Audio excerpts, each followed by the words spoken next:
What's up, Ramblers? Your favorite CEO is back. And before we begin today's podcast, make sure you hit the subscribe button to never miss an episode. And follow Assistance HQ and Offsource HQ across all platforms to stay up to date on the latest content, updates, and more. And remember, if you need a virtual assistant, visit us at offsource.tech. Now, before we begin, a word from our sponsor. Hey guys, welcome back to another wonderful episode of The Ramblings. I'm your host, Angelo Roberts, and I have with us our another featured guest host, Rick Gabrielly. He is a husband, father, and entrepreneur. Amazing, amazing person. And before we even start, I waited to get this on the record.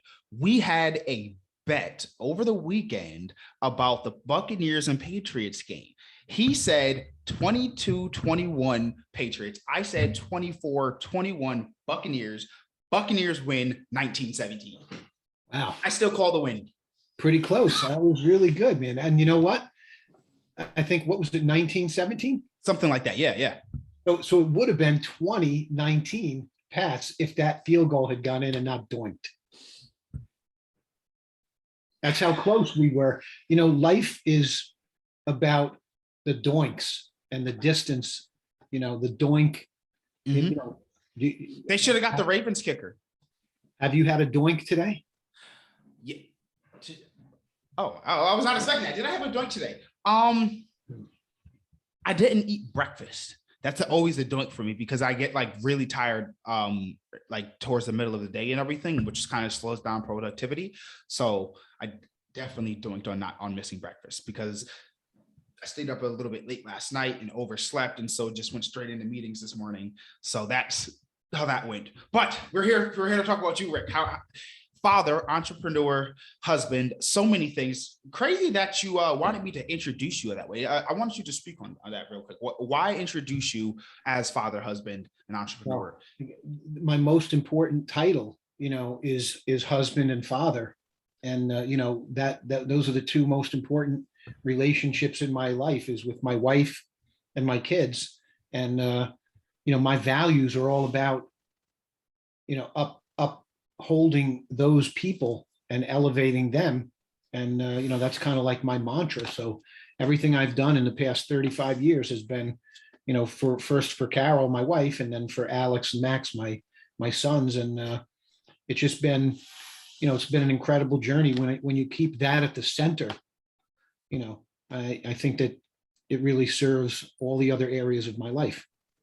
I like that. Now, I want to touch on this point for a little bit, being that both my parents, I would say, are entrepreneurs. So they are, spouses, moms, dads, brothers, all that kind of stuff, but also entrepreneurs. However, I want to know, how does that work in terms of your relationship? How do you balance the stress or the time that it takes to be an entrepreneur, to grow businesses, to do all of these things? And how do you shut down and say, you know what, I'm a dad now, I'm a husband now? How do you section off?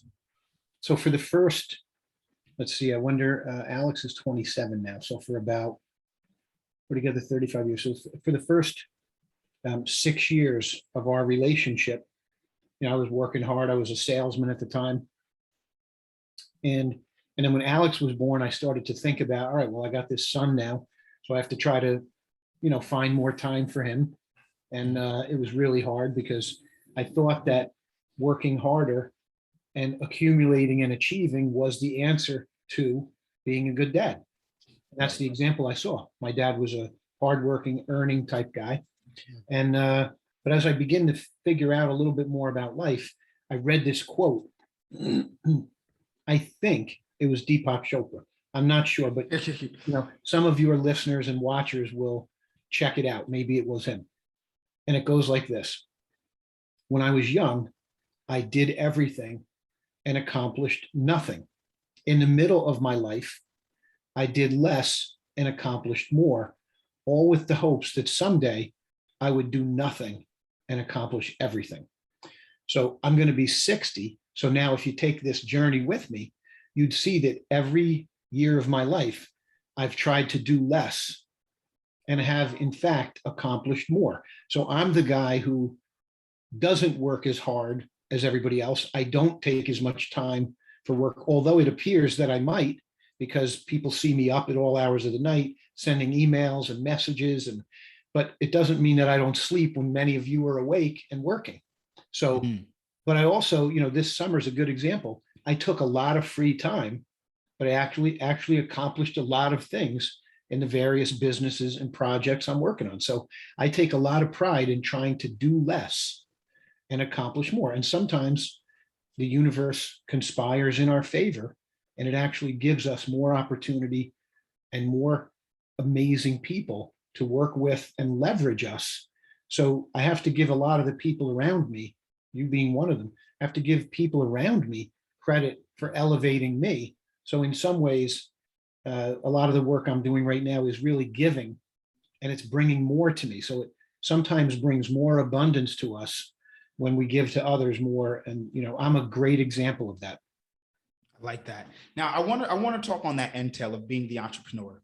You've been an entrepreneur for a long time. Sales is kind of like an entrepreneurship. Sales is like a key heart, especially for any business kind of succeeding in all formats and everything, right? So I want to hear a little bit about some of your sales experience to let the audience know, like, how does your background in terms of your career play out? Well, I grew up in an auto body shop. My dad had a body shop, and he was an amazing salesperson.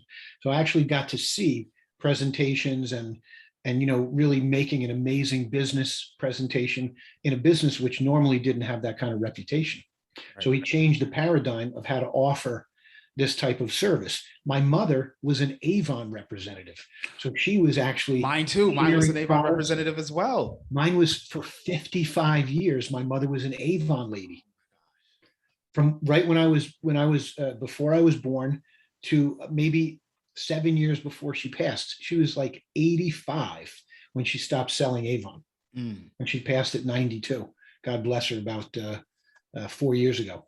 But so I had this auto body man guy. He was like consummate entrepreneur, business owner, always driving things higher. White shirt, polished floors, flowers in the flower box out front. Welcoming people into a very clean office. And then my mom was this Avon lady who did all kinds of things. She was almost like, like what today's network marketer is, or multi-level marketer.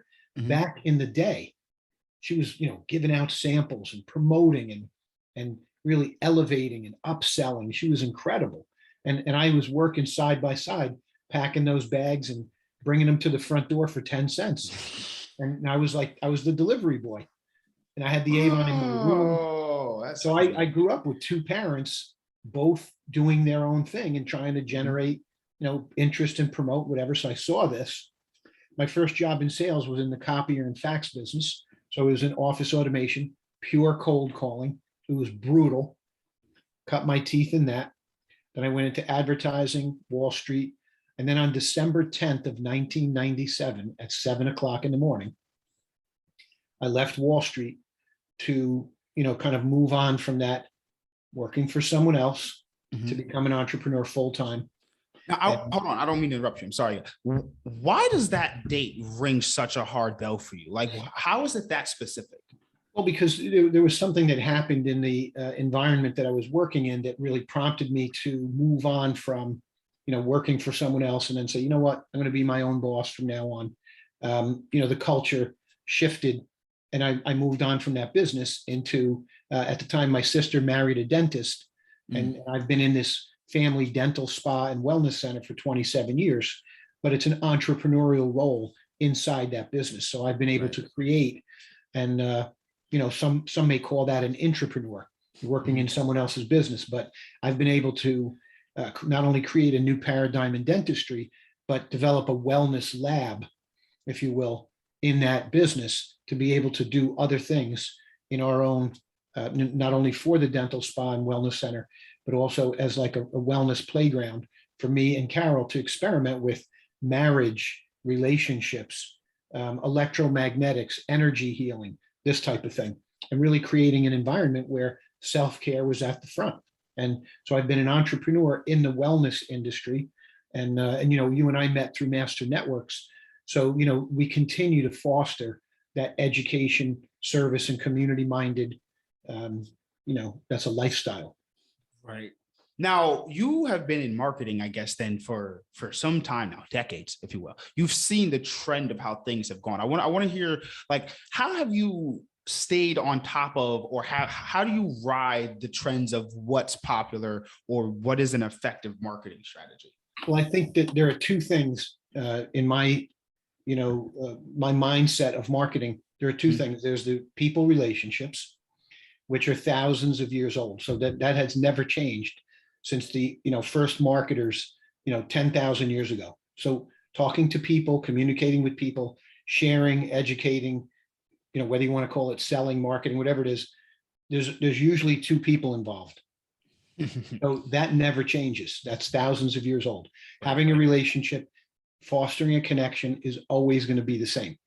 The thing that changes is the tools that we use and the way we do that. So, over the years, when my dad had his business, you could advertise sometimes. You could put a little ad on a placemat or in a bowling alley or somewhere, and, a newspaper.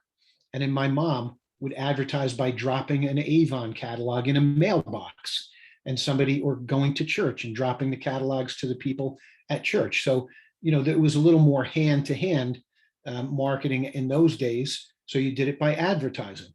And then as things grew, when I got into copiers and faxes, I was cold calling. I was walking into offices, knocking on doors, building a relationship. And then at some point we automated that a little bit with a telemarketing department and then maybe mailings and stuff. And then the internet happened. So then we had ways to advertise online. We also did cable, radio, TV advertising. And then that changed to more digital, Google AdWords. Now we have CRM programs that help us do it. And we have funnels. We have all kinds of different things. So, but there's still the people. So even at the end of the funnel, you got to talk to someone. You probably have to communicate in some way, build a connection. And then there's the tools. So the only thing that's variable is the tools, but the constant is the people, the relationship, and in my world, the connection. So I want to be very tactical. I would call this like a tactical kind of thing, right? What are like the necessary steps in order to build that relationship with a customer or client that doesn't know you? So, when you're coming in, you're just starting in to build your first relationships. How do you go about building those first relationships? Whatever your form of outreach, many of the things I mentioned today. So whether you're going to meet someone in person or be referred to them or use some form of advertising or outreach, a lot of people use social media today. I'm not a big user of social media, although I do use it a little bit. I like to use organic forms of marketing myself. So I'll try to connect with people. As I mentioned, our networking, meeting people like that, jumping on a show like yours, getting on a podcast. People will meet me because of this. And they may say, hey, I'm interested in knowing more about Rick and what he does, and maybe he can help me in some way. So being a helpful servant, a supporter, an educator can really be go a long way. So whatever the form is that you first connect with that person, I think that the key is that impression that you make, and we have a couple of chances, even though there's a first impression, the follow-up is the key.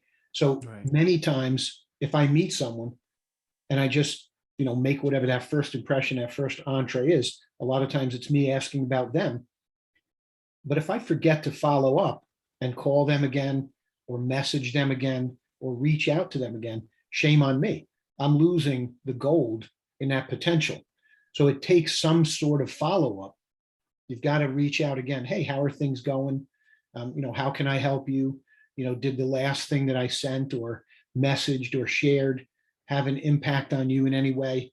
And I'm really about giving a lot to that relationship.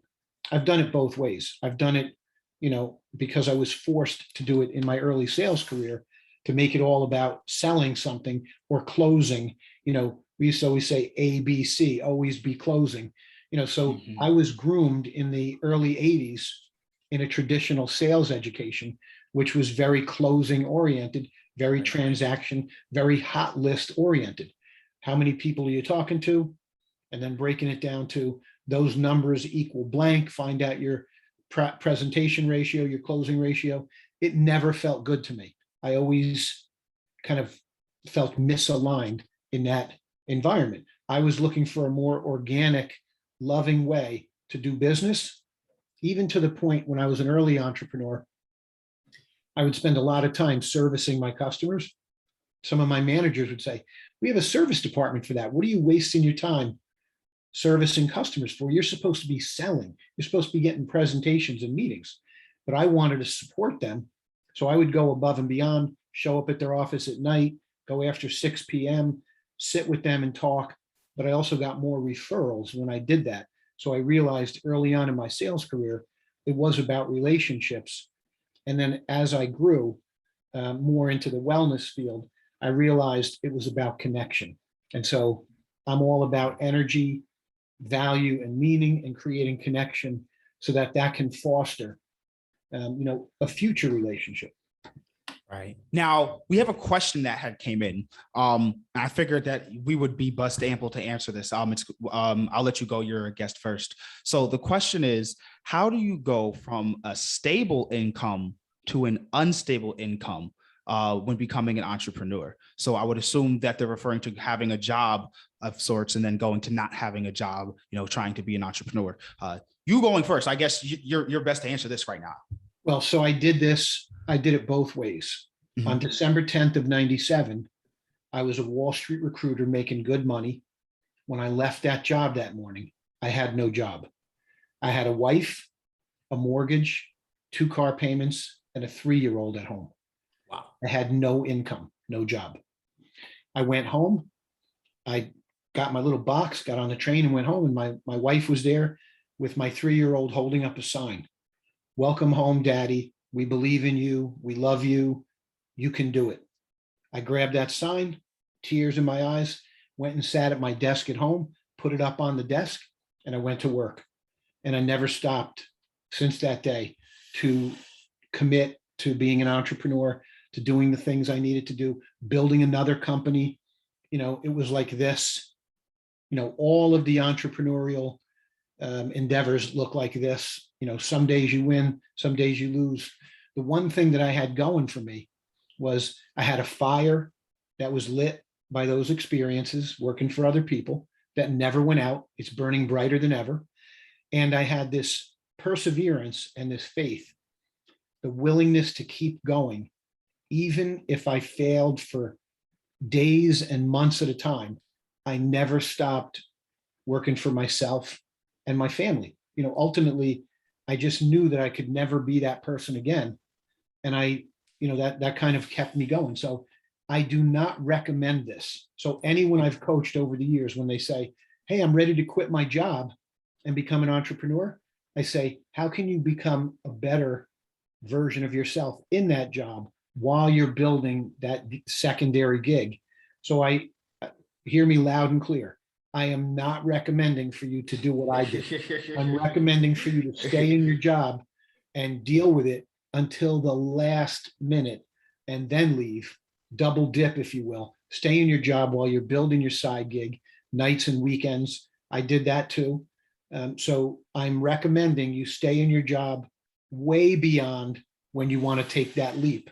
So many coaches who are listening to this will say, no, Rick, what about the big leap? Didn't you read that? You got to jump. Well, I'm not recommending that because it hurts financially to take that step. So stay as long as possible, become a better employee while you're building your side gig out of respect for your boss, the one who's paying you. Be a better employee. You're going to be a better entrepreneur if you do that. I love that because that was going to be exactly my sentiment. You want to stay in the job until it hurts and until you're actually ready to really leave the job and pursue this. Because especially I've seen a lot of people trying to make this jump and everything. And they're like, well, I technically did make the jump. And so they're like, oh, how can you say, stay and you made the jump? I had things kind of planned out. I also recognize there has to be some kind of self-awareness. I don't have as many responsibilities as some people. I didn't have a mortgage when I quit. I don't have kids. I don't have a dog when I quit. It was really kind of just me. And I said, I knew I was going to get this to work. But again, I also knew I wanted to be an entrepreneur. A lot of people, I think, see entrepreneurship as this kind of way out nowadays and everything. Because it necessarily wasn't really cool like when I was growing up, like at least in like the early years. It became cool like in high school and everything. But I knew I was going to be, you know, a CEO of something when I was like in 4th, 5th grade. Like I knew I'm going to be the boss somewhere. Wow. Even if I have to work my way up the ladder, but it just didn't necessarily play out like that. So my sentiment is stay until the last possible second. Definitely. And then one more day. And then one more day. But there are going to be people that do not listen. And what is your advice for people that are like, I'm going to take this, like, I want to take the big jump. I am like you guys. I know that this is what I'm going to do. What is your advice for someone that's like, it doesn't matter what you say, I'm taking this big jump? The advice is get a mentor and get someone to help you, because you're going to have questions and you're going to want to spend money on things that you shouldn't to try and build this business. And then you're going to say no to spending money on things you should. And you're going to say, I don't need to do that. I'll do it myself.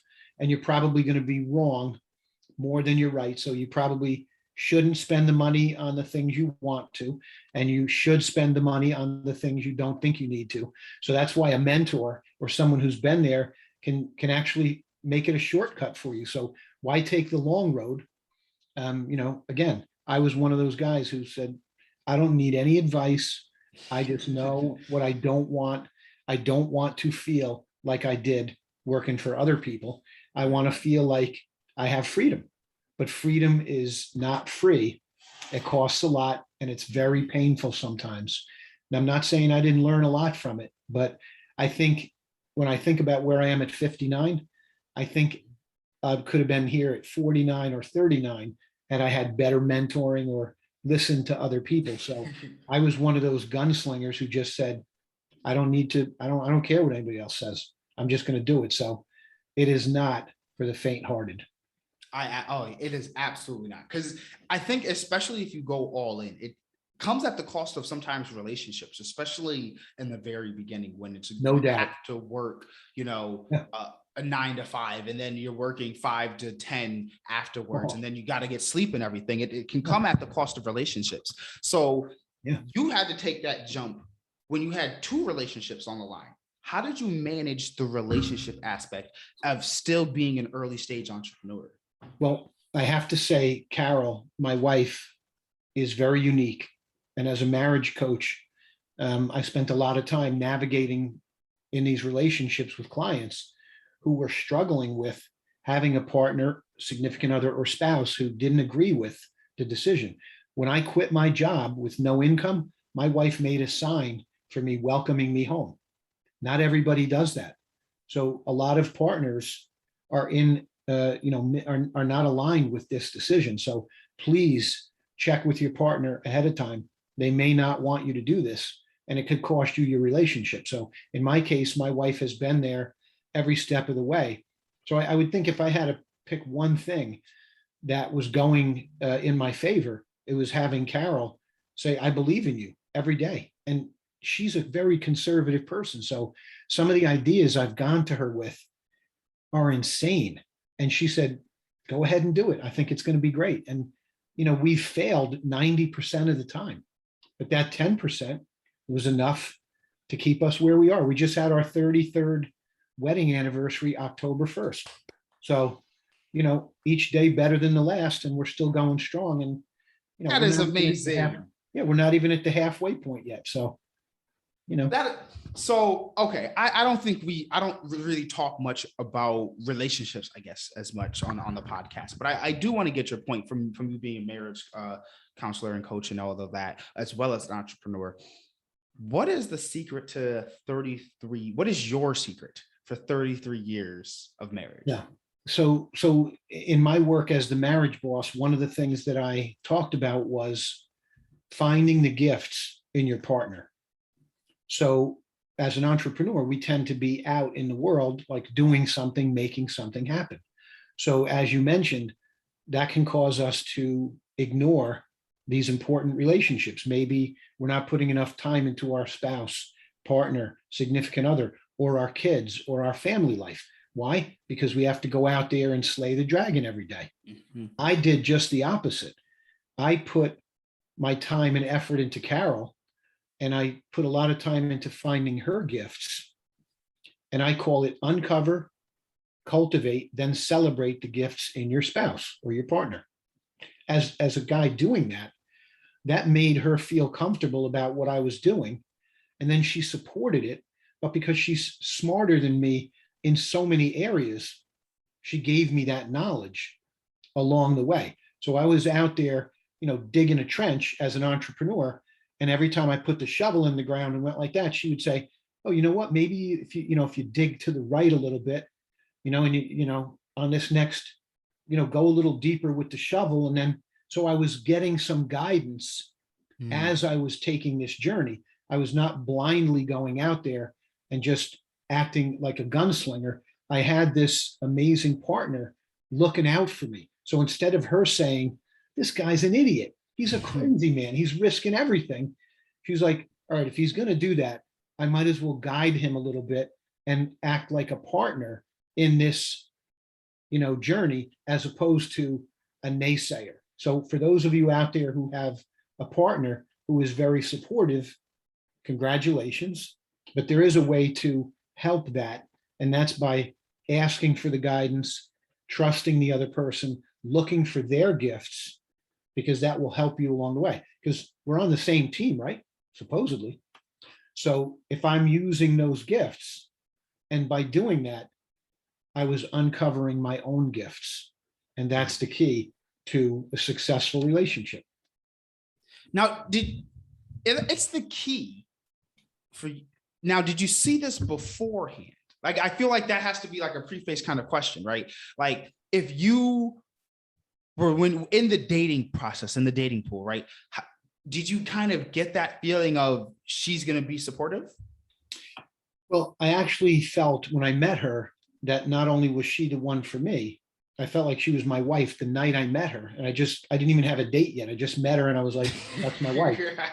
And everybody thinks that's crazy, and it took her like 3 months to figure out that she maybe would like stay with me. So it was one of those, I was marrying up in a big way, but I felt her to be very stable, very balanced, very kind. And everyone who knows her will agree with me. She was a stabilizing force. So she was a very smart person. She was a banker and an accountant. So she had a lot more of that, I would say the common sense and the stable smarts. And I had all the risk taking. I had all the factors that, help people become entrepreneurs. I was willing to risk it all, jump off high things. And, she was always grounded. So I was always dreaming big. And she was always saying, well, maybe, this would be a good way to do it also. Think about this. So I was lucky enough to have some grounding as I was, making these ridiculous, attempts at whatever I was doing. I wouldn't hesitate to start something new, take on a new project, do a new business, still while doing 2 or 3 other things. So, it's no different today. We're together 35 years. So it's no different today. I'll say, hey, listen, this is what we're going to do. And she's like, yeah, that's great. Let's do it. So that's led to a couple of things, because I see that you're also an author and all of that. So in the background, you have a book. Tell us a little bit about it. Yeah. So in the upper, let's see, right here is a book I wrote in dentistry called Dental Practice Bliss. It was my first book. It was like a report for dentists on how to run a successful dental practice with some of these changes that I implemented. Then I wrote this little report here on how to create a deeper, richer, sexier marriage. It was like my first time going on Amazon. So this was really a trade journal. This was really a little attempt at self-publishing. And then I wrote in 2014, Uncovering the Hidden Currency of Marriage. At the time, I was fully working in the marriage space, helping men open up and communicate more often and more effectively. So I wrote this book to teach entrepreneurial husbands how to build a marriage, family, and business that matters.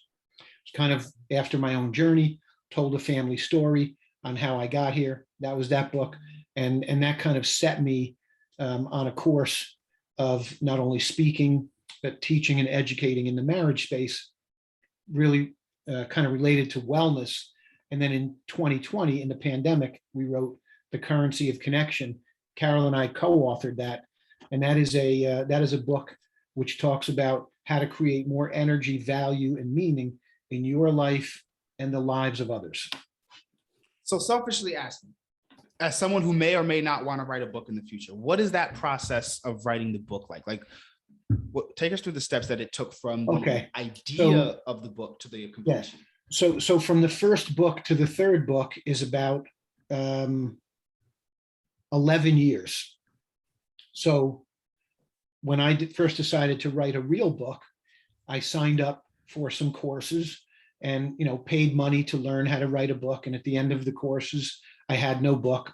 And I was like, hey, what's up with that? And they were like, oh, well, not everybody gets a book when they take a course on writing a book. And I was like, oh, that's not cool. Well, that's how it is. So, try again. So I tried again. And, at the end of another year, I had no book. And I was like, well, this is really hard to do. And then I met a young lady by the name of Natasha Denman from Australia, who wrote a book called The Ultimate 48-Hour Author. And she told of a process which, many of you who are watching or listening now will jump on Amazon and you go grab Natasha's book. And it was one of the things that catapulted me to being able to write, not only this book, but then this book. And then I learned a process which I now teach myself to first-time authors. And, I have to give her all the credit because she's somebody who taught me, learning about your own brain and how you not only write, but speak can be an indicator as to how you could create your own content, your own, whether it's a podcast or a book or a course or a webinar, or whatever you want to create in the world, any kind of education. You have to find out how you think and how you process information first. And that may give you an indication as to how to put it out there. Like some people like to write, some people like to type, some people like to speak. So you have to figure out, how you process information best. And then that could be a good indicator as to how you can get that book from here onto the paper so that now you can hold it up when you get that box on the front step from Amazon. If you're self-publishing and you hold up that first copy and there's tears in your eyes, that's something that everyone should feel. Now, did you go the self-publishing route all 4 times or were all 4? I did, yeah. And as a matter of fact, that prompted me to start to think about, well, what are the other ways that, people can, get their book out there?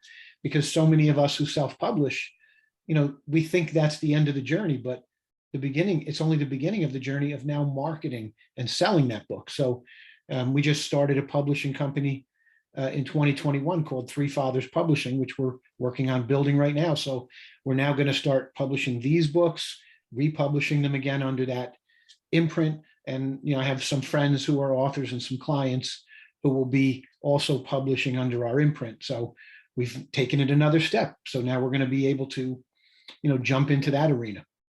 Wow. Really full-fledged out like an entire media company almost.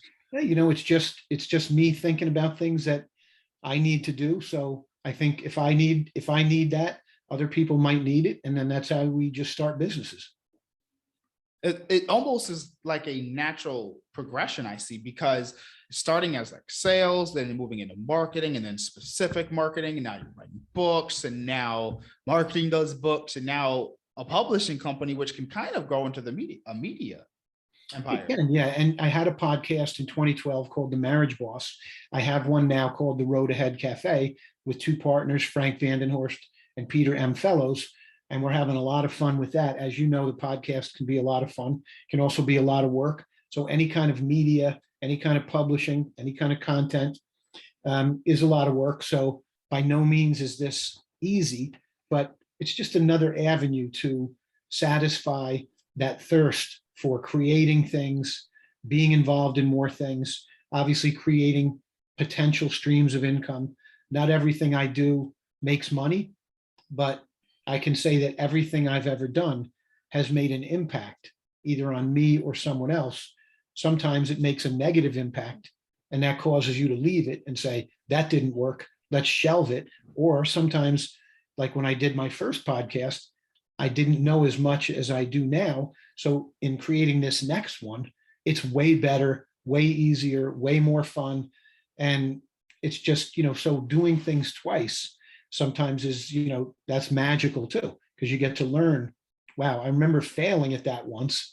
I remember writing my first and second book, and they were just average, and then the third one was better, and I thought the fourth one was really good. So maybe my next book is going to be even better, and I'm going to know more about how to do it. So I would say, if you're listening and watching today, don't be afraid to try new things, but get feedback, give yourself feedback. Data is very important. How did this go? What did I invest? What did I make? But also measuring the emotional impact and the mental health impact on you. Did it make you feel really good? And did it change somebody's life? Then that's got to be measured also. I definitely do agree. And we met in Master Networks. And so we have a pretty common ground in terms of networking. And I think it's a really powerful way in order to build your business. How has Master Networks been beneficial to you so far? Like, what is your secret sauce for working, or anyone that would want to join a network? I can't say enough about it. I think it has changed my life in so many ways. And I think the pandemic had a lot to do with that, but I think it would have had a similar impact even if there was no pandemic. So I'll tell you, for me, I'm an extrovert. I need to be out with people. I get a lot of energy from being around people. So we have a lot of mixers coming up now. So people are starting to go out and meet in person more. Getting out to meet those people, whenever I get in that room and I see all those friends and even new friends I haven't met yet, something happens to me. My energy just goes through the roof. So I'm one of those people who really feeds off the energy of other people, whether I know them or whether I'm just meeting them for the first time. Everybody is just a friend I haven't met yet.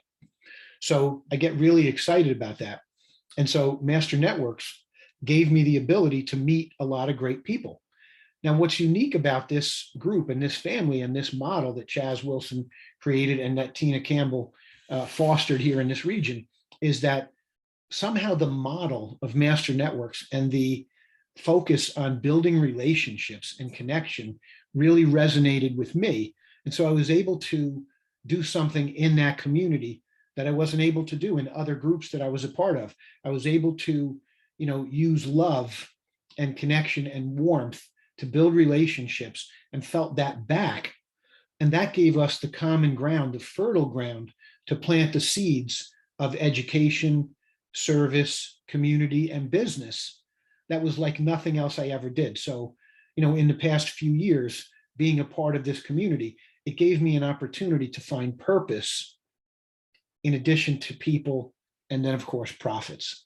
So it was something that served my need for connection first and relationships, quickly followed by, wow, we have a good grounds here to work together. And whether that means me giving you business or you giving me business, or us connecting each other with the right people that are aligned both on an emotional level as well as a business level. So it's like nothing I've ever been involved in before. And so I have to give Chaz and Tina a lot of credit, as well as so many of the people in our region. It gave me a place to really shine. And this platform, in leadership in this platform, I think the more we give, the more we get also. So we're blessed with an elevated platform to share in.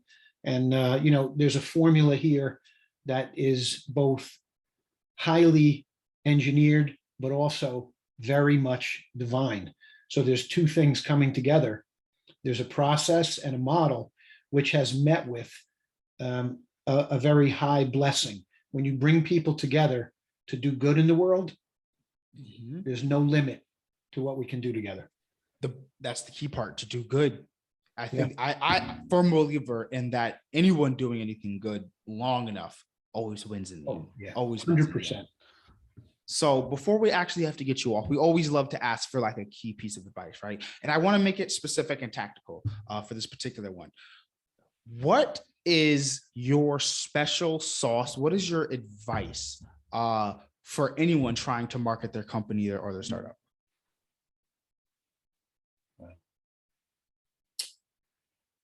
Man, this is a big question, man. This is like what everyone wants to know. So think twice, say it once. I would say that finding people who really align with your message, your values, what you want to bring into the world, and bringing them onto maybe what we might call, like a team of your, maybe a mastermind.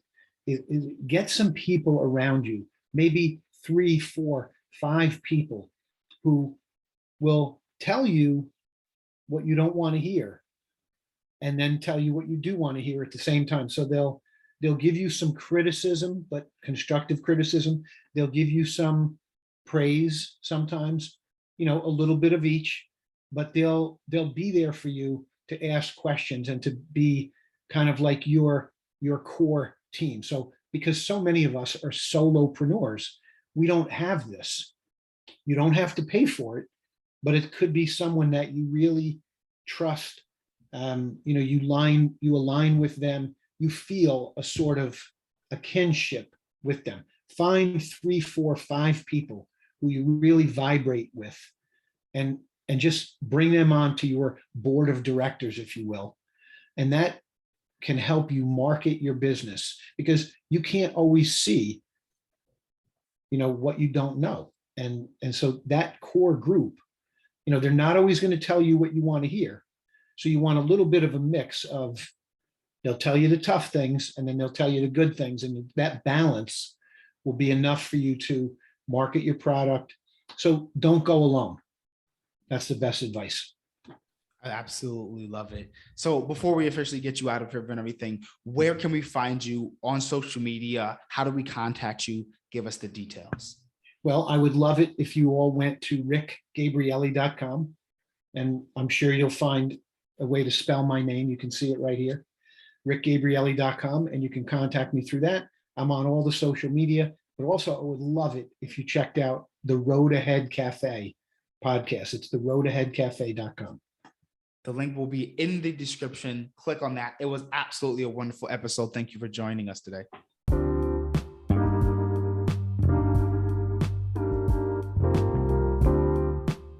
Hey, Ramblers, that's it. Podcast is over. Don't leave yet, though.